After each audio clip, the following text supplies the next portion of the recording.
तो press conference है press club में, हालांकि जैसा कि हमने टाइटल दिया है कुछ देर में प्रेस कॉन्फ्रेंस चालू होगा, लेकिन हम लोग कहीं पे अभी बैठे हुए हैं तो वहां से ये तमाम तस्वीरें एसएमपी न्यूज आप तक लेकर के आ रहा है, क्योंकि रांची आए हुए हैं टाइगर जयराम महतो और कई बातों को हम लेकर के आज आपके समक्ष आएंगे।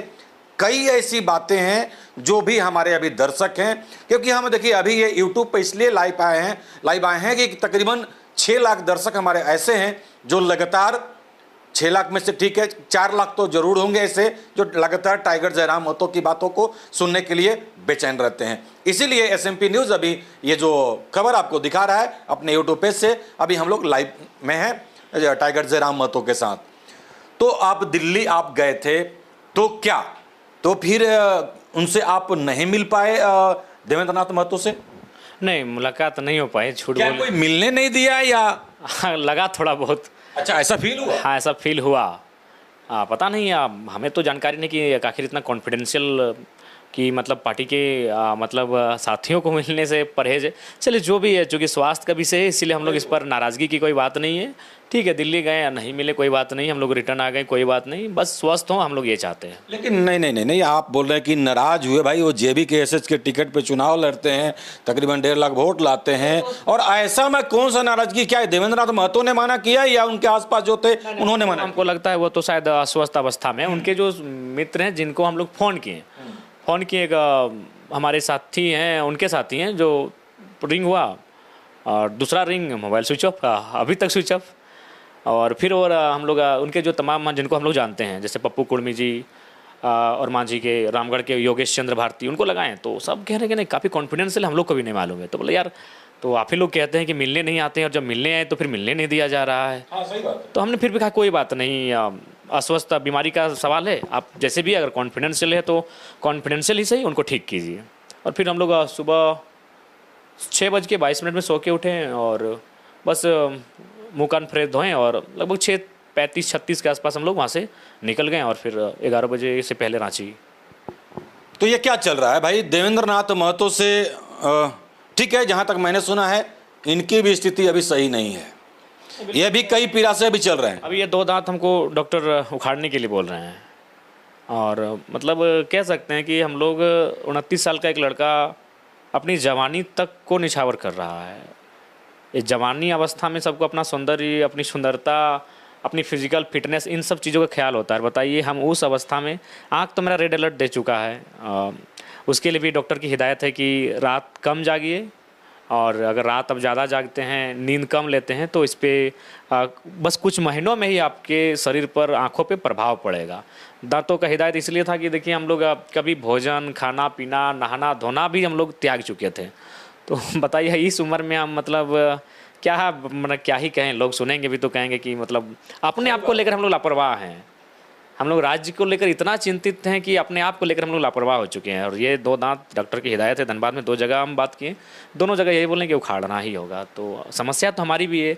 और जहाँ तक सवाल है कि देखिए इनके साथ घटना घटी 19 तारीख को, और आप देखे होंगे कि वहाँ भी हाथियों का लगातार झुंड, 27 हाथी, और मेरा घर वहीं पड़ता है। तो बताइए, मेरा घर ही वहीं है, उसी पंचायत में मेरा घर है। तो भाई अपने लोग जो लगातार पीड़ा में हैं, लोग हाथियों से घिरे हुए हैं, लगातार उनका एक दिन में 10 घर तोड़ा गया, तो हम उस वहाँ से कैसे निकलें बताइए? आज जो लोग सोचते हैं कि हम नहीं टाइम पे पहुँच पाएँ, पॉसिबल है? देखिए देवेंद्र नाथ महतो, मोतीलाल महतो, रिजवान, संजय मेहता, ये नामी चेहरे हैं। अगर नहीं जाते हैं तो पूरा झारखंड इनके लिए पलके बिछा रहा है। लेकिन हमको वहाँ मुझे लगता है जो मेरा गांव है, जहाँ आज हाथियों का तांडव है, वहाँ मेरा खड़ा होना आवश्यक था, क्योंकि वहाँ कोई नहीं गया, ना वीडियो गए, ना फॉरेस्टर गए, कोई नहीं गए। सब बोले कि मेरा एरिया नहीं है, मेरा एरिया नहीं है। तो फिर हम वहाँ पहुँचे, सुबह 6-7 बजे ही हम पहुँच गए। तो 2-3 दिन मेरा वहाँ समय बीता। उसके बाद मेरा उसी बीच 2 दिन कोर्ट का डेट भी था, यानी वहाँ हाथियों की समस्याओं से जूझने के बाद हम फिर कोर्ट डेट के लिए जाते हैं। और कोर्ट कचहरी का मामला तो सबको जानता है कि आपको 11 बजे से 3 बजे तक वहीं बैठना पड़ता है, कि कब जज साहब बुला लें और कब ये फटकार लगा दें, कब आपके बेल को रिजेक्ट कर दे, ये कहना मुश्किल है। तो 2 दिन फिर मेरा वहाँ समय बीता। तो जब हम अपनी परेशानियों से पार पाएँ, तो बरकट्ठा में मेरा कार्यक्रम था और वहाँ से सीधे हम रांची आए। तो ऐसा नहीं कि भाई हम कहीं पार्क में बैठे थे या फिर कहीं हम हंसी ठिठोलियाँ मना रहे थे। हम भी मैंने दुविधाओं के बीच घिरे हुए थे। कुछ खुद की दुविधा थी, कुछ खुद की परेशानियाँ थी, कुछ हमारे जनताओं की परेशानियाँ थी। तो जैसे ही हम वहाँ से थोड़ा सा हमको राहत मिला, हम दौड़े चले आए कि भाई हमारे बड़े भाई से मिला जाए, आदरणीय देवेंद्र बाबू से मिला जाए। बल्कि हमने तो तमाम जैसे ही उनके साथ घटना घटा, हमने पूरे राज्य में आह्वान किया मशाल जुलूस का। ये हमारी एक आवाज़ थी कि पूरे राज्य में आज मशाल जुलूस का कार्यक्रम, वीडियो भी जारी किया। जी बिल्कुल हमने जारी किया था। हमने तमाम जो हमारे उसके बाद जितने भी कार्यक्रम हुए कटकम, सांडी और बरकट्ठा में, हमने मंच से भी इस बात को हमने उठाया है। तो जैसे ही समय मिला हम रांची आए तो पता चला कि उनका टिकट है, तो हमने कहा कि हम लोग भी दिल्ली ही पहुंचेंगे, क्योंकि वहाँ इत्मीनान से ही उनको हाल छेम को जाना जाएगा और कुछ समय भी हम लोग स्पेंड कर पाए उनकी सेवा में। यहाँ पे आते तो और मीडिया वाले भी काफ़ी आपको भी होते हैं और मेरे भी समर्थक होते हैं, और अस्पताल में गैदरिंग उचित नहीं था, तो हम बोले वो बेटर जगह है, इसी बहाने चलिए 2 घंटा उनके साथ उनके दवा पानी को देखने का हम लोग को अवसर भी मिल जाएगा। लेकिन जो लोग उनके साथ थे उनको टेलीफोन किए तो लगने के बाद तुरंत स्विच ऑफ, तो अभी तक स्विच ऑफ। क्या चल रहा है भाई? आखिर ये जेबी केसेस में क्या चल रहा है? क्या देवेंद्र नाथ महतो ने मना किया इनसे मिलने, या जो उनके आसपास में थे कुछ लोग वो उन्होंने मना कर दिया? ये बातें कब खुलेगी? जब वो खुद वीडियो जारी करे। वैसे तो हर मुद्दे पे देवेंद्र नाथ वीडियो जारी करते हैं, लेकिन जयराम महतो जब सब चीज़ों को समझते हुए, हम इतना कि हमारे धनबाद में भी जो डॉक्टर थे ना, उनको हम लोग बोलेंगे अगर आपका एम्स में कोई है परिचय तो आप उनको बताइए, हम लोग मिलेंगे, क्योंकि हम लोग को पता नहीं चल रहा है वो हैं कहाँ पे। तो उनको हम लोग सारा चीज़ देखिए।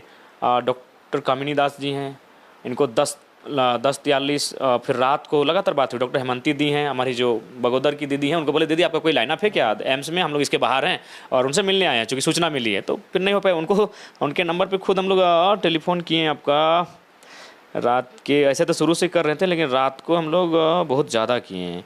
देखिए उनके दोनों नंबर पे हम टेलीफोन किए हैं। उनके जो साथी है जो संजय जी नाम दिए, उनको देखिए 2 बार यहाँ कॉल किए, यहाँ कॉल किए, लेकिन उसके बाद उनका मोबाइल यहाँ कॉल किए तो रिंग हुआ, जब यहाँ तुरंत कॉल किए हम 2-3 मिनट बाद तो स्विच ऑफ था। हाँ, तो स्विच ऑफ हुआ और उसके बाद नहीं बातचीत हुई। तो खैर कोई बात नहीं, जो भी है। लेकिन अगर कुछ लोग अगर इस तरह सोच रहे हैं कि मैंने इस मैंने माहौल के बाद कुछ अगर ऐसा करने का, तो देखिए हम तो शुरू से कहे हैं कि विचारधारा के साथ अगर आप लोग चल पाते हैं तो स्वागत है।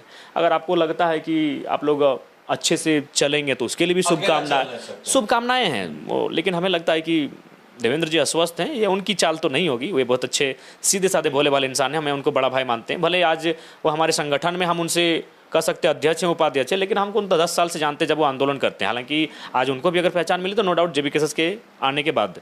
तो लिहाजा जो भी उनके साथी हैं उनके मन में क्या चल रहा है वो अलग बात है।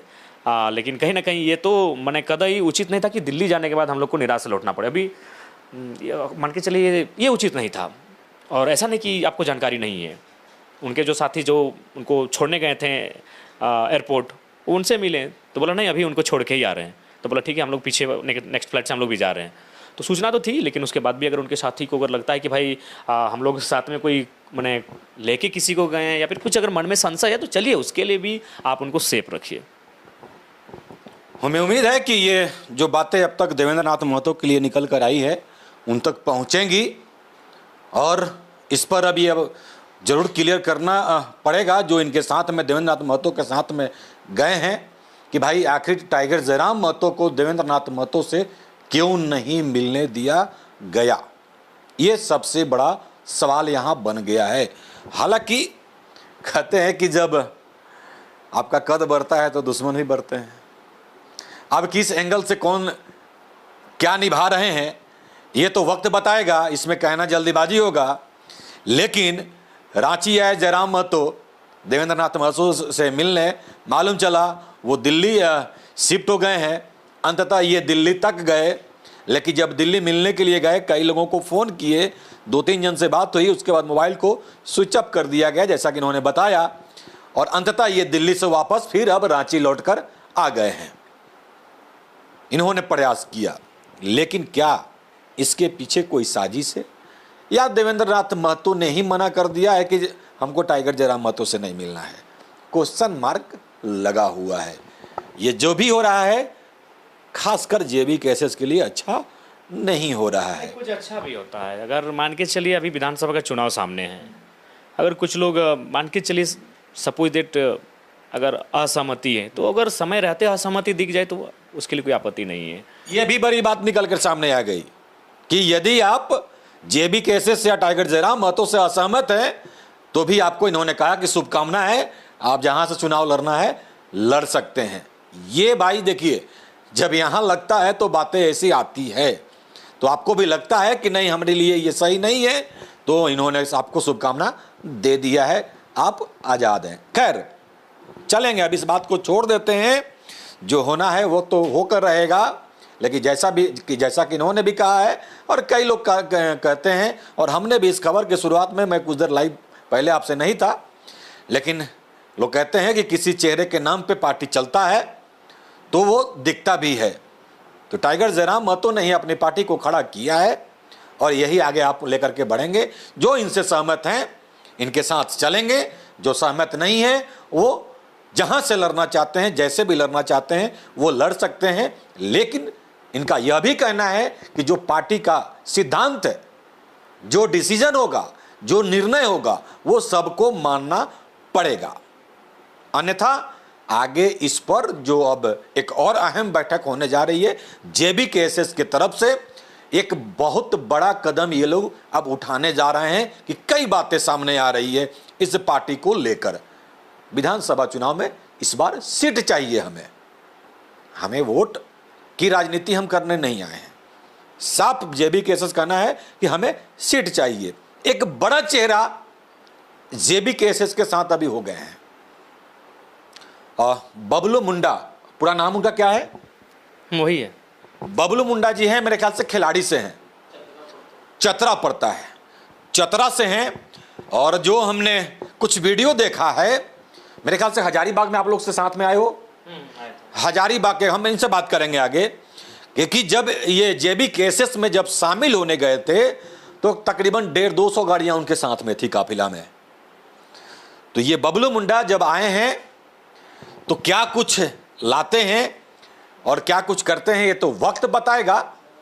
लेकिन बबलू मुंडा एक बड़ा चेहरा है, आदिवासी समाज आपसे कुछ दिन तक लोग खफा था, हालांकि कई आदिवासी समाज से लोग, नाराजगी की वजह हम नहीं है भाई, हमने उनका कुछ अहित नहीं किया है, हम कभी अभी एक मुखिया नहीं बने हैं, तो हमारा कोई संवैधानिक पद नहीं है, हमारे किसी कार्य से आपको कोई अहित हुआ नहीं है, तो फिर भी नाराज़ हैं। ना जाने कौन लोग हैं जो इस प्रकार की मन में उनका बातों को डालने का काम करते हैं। लेकिन फिर भी जो भी हैं, अगर जो हमसे नाराज़ भी हैं तो हमने कभी नाराज़गी का उत्तर नाराज़गी से नहीं दिया है। मैं आपको बताना चाहूँगा, धनबाद में एक धरना प्रदर्शन था, एक महिला धरने पर बैठी थी, मैं कोर्ट गया हुआ था, मेरा कोर्ट का डेट था, तो देखें धरने पर बैठी है, देखें कि एक डेड बॉडी का चित्र है, यानी उनके पति का डेथ हुआ है, उनको इंसाफ नहीं मिला, हम चुपचाप धरने पर जाके बैठ गए। जब हम बैठ गए तो मीडिया का अटेंशन मिला हमको। हाँ, तो जब हम मीडिया भी हमसे पूछी कि क्या क्या बात है, तो हम बोले सर हमको भी नहीं मालूम है। यानी हम वो शख्स हैं जिसको इन्विटेशन की आवश्यकता नहीं है, अगर वो पीड़ित व्यक्ति है हम उनके साथ खड़ा है। दूसरा कोई भी लीडर होता, कोई भी पार्टी का भी केंद्र अध्यक्ष जो 3.5 लाख वोट लाया है, वो कम से कम अपना एगो रिस्पेक्ट करता कि हमको यहाँ बुलाया नहीं है, कैसे जाएंगे, हम अपने अलग काम से आए हैं, और करते हैं लोग। लेकिन हम उन चीज़ों को कभी नहीं मानते, हम एक अलग टाइप की पॉलिटिक्स करने आए हैं। हम आराम से बैठ गए, लगभग जितना देर हमको समय था, चूँकि फिर कोर्ट हमको जाना था, तो फिर मीडिया से बातचीत हुई, तो हमको वहाँ जानने के बाद पता चला कि उनकी पति का देहांत हुआ था। तो हम लोग उस टाइप के लोग हैं। लेकिन फिर भी अगर लोग नेगेटिविटी भर के रखे हैं तो भाई कोशिश करेंगे कि उनके नेगेटिविटी को हम लोग पॉजिटिविटी में तब्दील करें, हम लोग प्रयास करेंगे। तो बबलू मुंडा चेहरा जो बड़ा है, और हालांकि मेरे ख्याल से उनके भाई पे भी गोली चली थी मेरे ख्याल से। नहीं, उतना जानकारी नहीं है, क्योंकि हम लोग सबसे पहला बात हम खाली इतना पता किया कि उप प्रमुख रहे हैं, तो हम बोले ठीक है, अच्छी बात। सुरक्षा गार्ड उनको भी मिला हुआ है? हाँ, सुरक्षा कर्मी रहते हैं। तो हम भाई, तो बातचीत हुई रांची के साथी जिनमें विराट जी हैं, उनके माध्यम से ही संपर्क हुआ। हम तो उनको, तो बोले स्वागत है, अगर कोई आना चाहता है, जुड़ना चाहते हैं तो स्वागत है। और फिर हम लोगों ने समय दिया था, वहाँ पर आके वे जुड़े।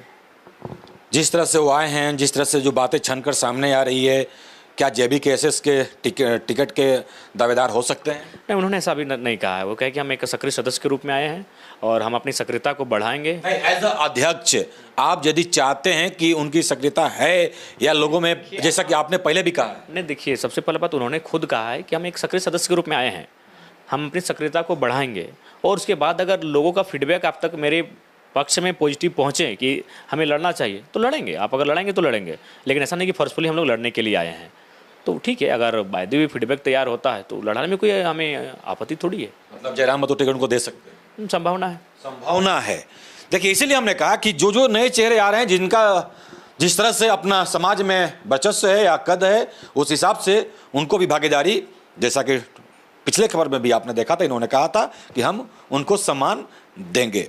लेकिन एक और बातें अभी सामने आ रही है कि JBKSS में कुछ लोग हैं जो पैसा लेकर टिकट दिलाने का काम जो है सुनने में आ रहा है कर रहे हैं। ये चीज़ें मुझ तक आई है और इसीलिए मैं कहता हूँ कि मैं एक 29 साल का लड़का, मैंने भले मतलब 20 को मैंने जैसा लोग 20 पीते हैं, मैं उन चीज़ों को मैंने घोट घोट के पी के रखा हूँ। मेरे मुझ तक भी आई हैं, लेकिन संगठन नया है, इसीलिए 28 तारीख को ये हिदायत दी जाएगी। ये चीज़ें आई हैं, सत्य हैं, और जो सत्य हैं उसको हम लोग को स्वीकार करने में आपत्ति नहीं है। कुछ लोगों ने ऐसा काम किया है जो कि नहीं होना चाहिए। मैं आपके चैनल के माध्यम से जो भी हमारे श्रोता हैं, अगर आपके भी संपर्क में ऐसे लोग हैं तो पहला बात, हमारा लोग का ये प्रोटोकॉल है ही नहीं। कई अफसर ऐसे हैं जो कंपनी के HR GM फ़ोन किए हैं कि आपके पार्टी के लोग हैं, चंदा मांग रहे हैं। बोले बिल्कुल ये धंधा मत कीजिएगा। हम लोग भी अगर चंदे के धंधे में जाएंगे तो फिर हम लोग नई पॉलिटिक्स कैसे करेंगे? तो हमने स्पष्ट उनको मना कर दिया। तो ये चीज़ें सामने आई हैं, इस चीज़ों में सच्चाई भी है, लेकिन हाँ, हम लोग नए हैं, अभी थोड़ा सा हम लोग कड़ा तेवर नहीं अपना पाते हैं, क्योंकि डर होता है कि संगठन टूट जाए, लोग इधर से छिटक जाएं। तो मानते हैं, लेकिन अब हम लोग स्पष्ट कर देंगे। कब तक डर के रहेंगे और कब तक घुट पी के रहेंगे? जो प्रोटोकॉल है, जो पार्टी का सिद्धांत है, 28 तारीख को इसलिए हम बैठक बुलाई गई है, युवा मोर्चा की 27 को और मैन विंग की 28 को, यानी स्पष्ट कि कोई भी जो ओल्ड पॉलिटिक्स करते हुए आए हैं, कंपनियों फैक्ट्रियों से चंदा लेते हैं, हमारे भी लोग अगर पाए जाते हैं तो अगला ही दिन उनका सस्पेंशन लेटर होगा। लेकिन जो लोग दावा कर रहे हैं कि JBKSS या JLK में ही कहें हम, तो जो टिकट है वो एज अ केंद्रीय अध्यक्ष तय करेंगे या जो लोग सलाह देंगे उनके भी? अभी देखिए, अभी हमारे लोकसभा चुनाव लड़े हुए प्रत्याशी से बात हो रही थी, हम नाम नहीं बता रहे हैं, और लोकसभा चुनाव लड़ चुके हैं, अच्छा वोट लाए हैं। तो वो बोले कि हम कहाँ से लड़ेंगे? हम बोले देखिए, पहला बात, जो आपका पैतृक सीट है वहाँ से लड़िए, जो आपका पैतृक सीट है, क्योंकि आपका कोई ना कोई विधानसभा है, तो आप उस सीट से लड़िए। बोला नहीं, वहाँ तो कोई और लड़ रहे हैं। हम बोले तो ठीक है, नेक्स्ट आपकी जो पड़ोसी सीट है, बोला नहीं, वहाँ भी एक साथी है, तैयारी कर चुके हैं, तो नेक्स्ट बोला अगली सीट से। हम बोले ठीक है, वहाँ 7 उम्मीदवार हैं, आप 7 को कन्विंस कीजिए और हम आपको नाम का पर्चा काट देंगे। आप कन्विंस करना होगा, जो चूँकि ऑलरेडी उस क्षेत्र के प्रत्याशी हैं, आप लोकसभा लड़ चुके हैं, आपके लिए लोगों ने मेहनत किया है, नहीं जीते अलग बात है, आप तो आपको लोग सांसद मान ही रहे हैं, हमारे जो वोटर आप ही को सांसद मान रहे हैं, समस्या लेकर आप ही के पास जा रहे हैं, तो लीडर आप तो हमारे हैं ही। लेकिन चूँकि हमारा लोकसभा चुनाव लड़ने का समय ही यही बातें तय हुई थी कि जो लोग लोकसभा लड़ रहे हैं तो उसी साथ साथ विधानसभा के भी नेतृत्व तैयार होंगे। तो लिहाजा अब हमने ये तय कर दिया है कि जो भी प्रत्याशी होंगे, हमने जिला अध्यक्ष को भी आदेश दिया है कि आप अभी से जाके, चूँकि एक जिला अध्यक्ष को 4 या 5 लोकसभा विधानसभा आता है, आप वहाँ रायशुमारी कीजिए, लोगों का फीडबैक लीजिए, फीडबैक संगठन का भी लीजिए, फीडबैक मैंने गांव-गांव जाके भी लीजिए, और आप 2-4 नाम वहाँ से फाइनलाइज करके भेजिए। उसको हम लोग स्क्रीनिंग कमेटी को सौंपेंगे, उसके बाद वो संसदीय बोर्ड को आएगी और संसदीय बोर्ड ही तय करेगी। हम इस कुछ तय नहीं करेंगे। लोकसभा में हम तय किए थे क्योंकि समय नहीं था, हमने कुछ नामों को सजेस्ट किया था कुछ, लेकिन इस बार फीडबैक ही तय करेगा, क्योंकि इस बार हमें सीटों को निकालना है, वोट के परसेंटेज को बढ़ाना है। इसीलिए अगर हम लोग मान के चलिए वो अच्छा लगा हमने दे दिया, लेकिन जनता को अच्छा नहीं लगा, तो इस बार जनता को अच्छा लगना चाहिए। क्योंकि देखिए अभी क्या हुआ, हम लोग लोकसभा में अच्छा 8 लाख वोट लाए हैं, लेकिन अगर आप देखें तो बाकी जो हमारे प्रत्याशी चुनाव लड़े हैं, वो कम से कम उनको चुनाव हारे या जीतें, जनता की समस्याओं के साथ रहना चाहिए। आज हम प्रत्येक 4-5 दिन में एक बार जनता दरबार लगाते हैं और वहाँ उनसे समस्याओं को लाने के लिए कहते हैं, उन समस्या को हम 1 बाय 1 डायरी में मेंशन करते हैं, और जो मेरा सामर्थ्य है एज ए इस परिस्थिति में हम सॉर्ट आउट करते हैं। वो सामर्थ्य मेरा एक थाना प्रभारी से लेके जिला के बड़ी पदाधिकारी तक पहुंचते हैं, टेलीफोनिक हो, सशरीर हमारी उपस्थिति हो या किसी अन्य माध्यम से हो, मतलब इतना तो 25% समस्याओं का समाधान हो जाता है। और उसके बाद बाकी जो प्रत्याशी क्या कर रहे हैं, लोकसभा लड़ चुके हैं, अब वो इंतजार कर रहे हैं विधानसभा लड़ेंगे, तो ऐसा नहीं होगा। जनता आपको वहाँ खोज रही है, जनता ने आपको वोट किया है, तो आपको वहाँ रहना होगा। तो इसलिए अब जनता का फीडबैक तय करेगा कि भाई उनका नेतृत्व कौन करेगा। अब केंद्र ना थोपेगा, ना केंद्र अध्यक्ष थोपेंगे, ना ही हम अपनी किसी से मित्रता निभाएंगे। और इसीलिए अब बता रहा हूँ मैं, अभी मेरी परिस्थिति ऐसी है कि अगर कोई नया आदमी, अगर कोई हमको चाय पिलाता है तो हम बोलते हैं कि भैया पूछ ली हो, टिकट के बाद तो ना हो। हम लोग भूखा रहना पसंद करेंगे लेकिन चाय नहीं पियेंगे, क्योंकि ऐसा परिस्थिति आता है। खाना खिलाने के बाद आपको तो थोड़ा देखिएगा इनको, तो इसीलिए कसम से बोल रहे हैं हम लोगों माने किसी अजनबी के साथ, अजनबी मतलब कोई नए व्यक्ति के साथ चाय पीना, खाना खाना छोड़ दिए हम लोग।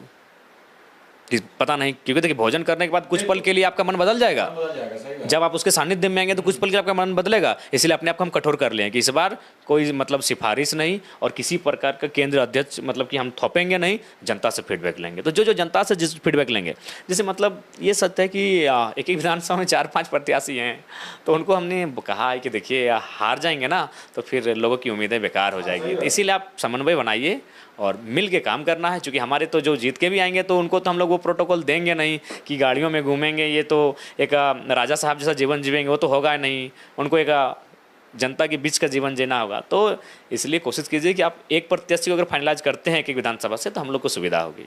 तो इस बार तय है कि जो भी हमारे प्रत्याशी होंगे एकदम छन के आएंगे और जनता और संगठन के फीडबैक से आएंगे। सीधा और साफ 2 शब्दों में यूं कहे तो न सोर्स, न पैरवी, न पैसा, वो नहीं चलेगा। जनता जनार्दन होती है भाई, जनता जनार्दन है, सब कोई कहता है भाई। सोर्स, पैरवी और पैसा से अगर हम देखेंगे ना, हम दावा कर रहे हैं कि 10 सीटें हाथ में होंगी। हमारे पास भी उद्योगपति आ रहे हैं, करोड़पति लोग आ रहे हैं, क्योंकि आखिर 9-10 सीटों में हम लोग 50,000 वोट लेके आए हैं, मामूली बात नहीं है। जब विधानसभा में आएंगे तो उनका सीटों में वो वोटों का परसेंटेज बढ़ेगा। बहुत सारी सीटों पर चुनाव लड़े नहीं है, तो 50,000 वोट किसी सीट पर विधानसभा में मायने हैं। विधानसभा में 50,000 वोट निर्णायक होते हैं। कई प्रत्याशी 50,000 वोट से चुनाव जीत जाएंगे, 50,000 60,000 में चुनाव जीतेंगे। तो ऐसे लोग आ रहे हैं, लगातार प्रलोभन ऑफर के साथ आ रहे हैं। लेकिन भैया स्पष्ट है कि अगर हम लोग भी उसी पैटर्न में जाएंगे तो मतलब नए राजनीति और नए व्यवस्था परिवर्तन का कोई मतलब ही नहीं निकलता है। तो इसलिए जो आते हैं स्वागत है, सबको स्वागत है। ऐसा थोड़ी कि हमें पूंजीपतियों से कोई बैर है। अगर उन्होंने अपने श्रम से पूंजी को कमाया है तो स्वागत है उनका, लेकिन भैया इंतजार करना होगा, धीरज रखना होगा। 24 के चुनाव में पहला प्राथमिकता उनको दी जाएगी जो मतलब कंटिन्यू आंदोलन में लगे हैं। हाँ, उसके बाद भी हमने एक कॉलम छोड़ दिया है संगठन का फीडबैक। इसका मतलब है कि कोई अगर कल भी आता है, मान के चलिए आप ही कल हमारे संगठन में आ जाते हैं, और अगर मेरे सारे साथी जो आपके क्षेत्र के हैं, मान के चलिए आपके क्षेत्र में हमने 200 कार्यकर्ता तैयार किए हैं, और उन 200 में अगर 101 आपके पक्ष में कह देते तो हमें कोई आपत्ति नहीं होगी। क्योंकि मैं बार बार कह रहा हूँ, इस बार फील्ड तय करेगा। तो अगर आप नए भी आते हैं लेकिन आपका गुडविल अच्छा है, आपका पॉलिटिकल इमेज अच्छा है, लोगों के साथ आपका बिहेव अच्छा है, और लोग कहेंगे कि नहीं इनको लड़ा दीजिए, हम लोग वो मेहनत करेंगे, हमें कोई मतलब गिला शिकवा नहीं रखेंगे, तो आपको लड़ाएंगे। अमित महतो, अब खुल के हम आ जाते हैं। अमित महतो जिस तरह से लोकसभा चुनाव में आपके लिए दहाड़ते और ग्रस्त नजर आए थे, एक मंच साझा करते नजर आए थे, तो क्या इस विधानसभा चुनाव में अमित महतो के लिए जयराम महतो, जयराम महतो के लिए अमित महतो? अमित दा के लिए सदैव रहा है, क्योंकि उन्होंने उस समय अपना त्याग दिया है जब झारखंड मुक्ति मोर्चा सत्तारूढ़ दल की गवर्नमेंट उनकी है। तो उस समय अगर उस शख्स ने त्याग दिया है तो उनके लिए है, आदर है, वो हमारे साथ आएँ और बिल्कुल चुनाव लड़ें, उनका स्वागत है। मतलब आप लोग एक साथ चुनाव लड़ने जा रहे हैं? बिल्कुल, आखिर कब तक मतलब छटक के चुनाव लड़ेंगे, और उनका है, आए, उनका स्वागत रहेगा। रहा सवाल झारखंड आंदोलनकारी शूर सिंह बेसरा का। उनका भी कहना है कि जयराम महतो जी एक साथ आए और एक जिस तरह से एनडीए इंडिया का एक टीम बना हुआ है, गठबंधन बना हुआ है, वैसे ही एक हमारा भी संगठन तैयार हो जिसका नाम दिया जाए। इसको जयराम महतो कैसे देख रहे हैं? देखिए, इसको हम लोग स्वागत है, ये गुरुतुल्य हैं। अगर उन्होंने, हम लोग आएंगे उस बैठक में, हमारे प्रतिनिधि मंडल में से कोई ना कोई होगा और ज़रूर भाग लेंगे, रांची की टीम में से कोई होगा। क्योंकि देखिए बात है कि हम लोग का संसाधन की कमी है, भले लोगों को लगता है, और हो सके 2-4 लोग अगर कहीं से नौच हो किए होंगे तो हम नहीं कर सकते, ये भी चीज़ें आती हैं। लेकिन मैं अपनी जेन्युइन कहता हूँ कि रांची आने में मुझे 4 बार सोचना पड़ता है कि क्या कौन भरेगा भाई, डीजलवा पेट्रोल भरेगा कौन? चलिए खाना तो बिरटवा खिला देगा, बदलवा खिला देगा, बोला खिला देंगे, लेकिन गड़िया का तेलवा कौन भरेगा? इसलिए आप भी बार बार कहते हैं कि प्रत्येक 15 दिन में आइए, तो हम लोग सोचते हैं कि रांची कैसे जाएं। तो हम लोग दिल्ली गए तो 4 बार सोचे कि कौन होगा, तो फिर बोले कि नहीं हमें ना टिकट कटवा देंगे। तो फिर वहाँ गए तो वहाँ बहुत सारे साथी हैं जो इंजीनियरिंग का जॉब करते हैं, उन लोग 2-4 जन मिल के, अभी हम कहीं अगर उन लोग खाना खिलाने ले जाते हैं तो हम पूछते हैं कि यार होटल महंगा तो नहीं ना है, हाँ यहाँ बिल महंगा तो नहीं ना होगा? तो बोला भैया आप काहे ऐसा सोचते हैं? बोले नहीं यार, हम लोग जिस पृष्ठभूमि से आते हैं सोचना पड़ता है, और आप लोग भी जो आए हैं झारखंड छोड़ के यहाँ जो जॉब कर रहे हैं, तो आपके बारे में हमको सोचना पड़ता है। आप हमको ऑफर करेंगे, इसका मतलब थोड़ी है कि आपसे हम दम भर के खा कर कुछ लेके चले जाएंगे, ये मेरा सिद्धांत नहीं। पूछेगा उनको, जो हमको वहाँ आतिथ्य स्वीकार देते हैं, उनसे हम पहला लाइन यही पूछते हैं कि ये महंगा होटल तो नहीं ना जहाँ ठहरा रहे हैं? बोले नहीं भैया बजट का ही है। लेकिन कई लोग तो अभी भी ये मानने को तैयार नहीं है कि जयराम महतो के पास पैसा नहीं है, वो फंडिंग पे काम कर रहे हैं, लोग उनको फंडिंग कर रहे हैं, कई ऐसे बड़े चेहरे हैं। हमको समय नहीं मिल रहा है, बाकी हम अपना जो विधानसभा में जितना मैंने स्पेंड किए हैं, खर्चा जो किए हैं उसको हम लाइव आके बता देंगे कि सारा जो नया अकाउंट, चूँकि नया अकाउंट बना है, सख्त आदेश था चुनाव आयोग का, तो उस नए अकाउंट का हम पाई पाई हिसाब जनता को दे देंगे। बस हमें समय मिले, एक दिन भर समय मिले हमको मेंटली प्रिपेयर होने का, हम सारी चीज़ों को, खर्चा ऐसे भी देखिए, खर्चा तो पूरा दुनिया को तो हम पूरी दुनिया को बता देंगे, उसके लिए कोई हमें आपत्ति नहीं है। और हम तो चाहेंगे कि काश पूरी बाकी पॉलिटिकल पार्टियां भी अगर इसी प्रकार चंदे के चुनाव से लड़ेंगे ना तो करप्शन कम होगा। आज ये करप्टेड क्यों हो जाती हैं, कंपनियों के आगे कुछ क्यों नहीं बोल पाती हैं, कंपनियां ज़बरदस्ती क्यों मनमानी करती, क्योंकि चंदा लेते हैं। तो मेरा भी मानना है कि अगर आप चंदा का सिस्टम को अगर लगाते भी हैं तो 1 रुपया न्यूनतम और अधिकतम 1 लाख, आप किसी से करोड़ रुपया लेंगे तो आज देख लेते हैं आपको ऐसा कि आप इलेक्ट्रल बॉन्ड का घोटाला सामने आता है, आप बीप कंपनियों से 250 करोड़ का चंदा ले लेते हैं, क्यों? यही महंगाई के चुनाव को अपने खर्चीला बना दिया है। तो हम अगर एक प्रयास किए ना तो लोगों को सराहना चाहिए कि हम जनता के पैसे से चुनाव लड़ रहे हैं। ऐसे भी देखिए, एक बात बताइए, हम तो जनता का, आखिरी चुनाव तो जनता का है, तो अगर 5 साल में जनता अगर अपने जेब से 10 रुपये, 100 रुपये, 1000 रुपये, 500 रुपये निकालेगी तो निकाल सकती है। और सबसे बड़ा ऐसा नहीं कि जनता अपने पैसे को अन्य कामों में खर्च नहीं करती है, कई कार्यों में अपना दान देती है। मुझे लगता है कि प्रत्येक 15 दिन में वो एक बार किसी न किसी कार्यक्रम में दान देती है जनता। तो ठीक उसी प्रकार अगर वो अपने नेतृत्व को तैयार करने में अगर कुछ सहयोग करती है तो इसमें आपत्ति नहीं है। मैं एक नया पैटर्न सेट करने जा रहा हूँ, या एक क्राउड फंडिंग से चुनाव लड़ने का, इसे स्वीकार करना चाहिए। और ये हम भी नहीं, और 1-2 विधायक भी हैं जो पार्टियों के, वो भी लड़ रहे हैं क्राउड फंडिंग से। आप लेकिन थोड़ा मंच वाली बात पे हम आ जाते हैं। मंच पे हजारीबाग में हमने देखा कि एकदम उबाल में नज़र आए आप, खास करके जो लोग हैं करप्टेड और जो ईमानदार हैं, चाहे वो हवलदार हो तो उनको पर भी तो आज आपके चैनल के माध्यम से उनको नमस्कार करते हैं कि हवलदार भले हैं लेकिन उम्र में हमसे बड़े होंगे। तो हवलदार हैं, चाहे जमादार हैं, चाहे चपरासी हैं, उनको नमस्कार करते हैं। लेकिन अगर मेहमान होंगे और हम लोग अगर सिस्टम में आएंगे तो नहीं बख्शे जाएंगे। फिर से रिपीट इन्होंने किया, प्रेस क्लब में प्रेस कॉन्फ्रेंस है, क्या विशेष कोई मुद्दा है क्या? हाँ, चूँकि विधानसभा का सत्र भी आरंभ होने वाला है तो सरकार को एक संदेश देना चाहेंगे। क्या वैसे क्या संदेश है? हमारे दर्शक काफ़ी लाए। हाँ, संदेश यही रहेगा कि कम से कम आप, अभी देखिए कुछ दिन पहले रिजल्ट जारी हुआ है, उसमें आप 77 वैकेंसी को लिए हैं, जिसमें एक पन्ने में 28 रिजल्ट का जिक्र किया, जिसमें 18 गैर राज्यों के लोग चले गए हैं। तो अगर इसी प्रकार से अगर हमारी नौकरियों को अन्य राज्यों के, हरियाणा, गुजरात, राजस्थान, महाराष्ट्र, यूपी, बिहार, पश्चिम बंगाल, उड़ीसा के लोग लेते जाते ही रहेंगे तो फिर हमारे इस राज्य का होने का उद्देश्य नहीं। इसलिए कुछ ऐसा आप व्यवस्था करें कि कम से कम जाए, थोड़ा बहुत जाए, लेकिन मैक्सिमम अगर उन्हीं को चला जाएगा तो फिर ये राज्य बना क्यों है। तो ये पहला संदेश रहेगा कि युवाओं को मौका मिले। और अभी जो हम जिस पृष्ठभूमि से हम लोग आ रहे हैं, आज कोयला मंत्री भी आए हैं, तो उनको भी यही संदेश देंगे कि केवल कोयले की आग को मत देखें, जो विस्थापित है उनके कलेजे में जो आग लगी उसको भी देख कर जाएं। अब ये अंतिम सवाल ही रहेगा आपसे, लेकिन जो समीकरण बन रहा है झारखंड में, हालांकि यदि हम बात करें, लोग रोजगार की, नौकरी की बात कर रहे हैं। अभी आपने देखा होगा कुछ दिन पहले पीजीटी के जो अभ्यर्थी थे उनको सरकार ने बजाबते वो नियुक्ति पत्र बांटा। अभी 2-3 दिन पहले अभी आपने देखा फिर से ये सभी विभाग के जो अभ्यर्थी हैं उनको भी सरकार ने नियुक्ति पत्र बांटा। और यदि हम बात करें तो कुछ ऐसे भी अभ्यर्थी हैं जो राजभवन के समीप धरना स्थल पर बैठे हैं कि हमारा रिजल्ट जारी करो, हमें नौकरी कब मिलेगी। सरकार से लगातार वैसे लोग सवाल पूछते आ रहे हैं और सरकार कह रही है कि हम तो नौकरी देते ही आ रहे हैं, चाहे आप जिस ये चीज़ से देखो। आप देखिए, नो डाउट अगर सरकार ऐसा कह रही है तो ठीक है, लेकिन हमें लगता है कि आज लोग सरकार की बात को नहीं मानेंगे। नो डाउट ऐसा कह रही है सरकार, लेकिन परिस्थिति क्या है आप भी देख रहे हैं। हर एक वैकेंसी सवालों के घेरे में है, चाहे पीजीटी का मामला हो, जेई का मामला हो या लैब टेक्नीशियन का मामला हो। हर एक वैकेंसी में कहीं ना कहीं पैसों का अंदर से बहुत बड़ा खेल हो रहा है। इनको रोकना चाहिए सरकार को।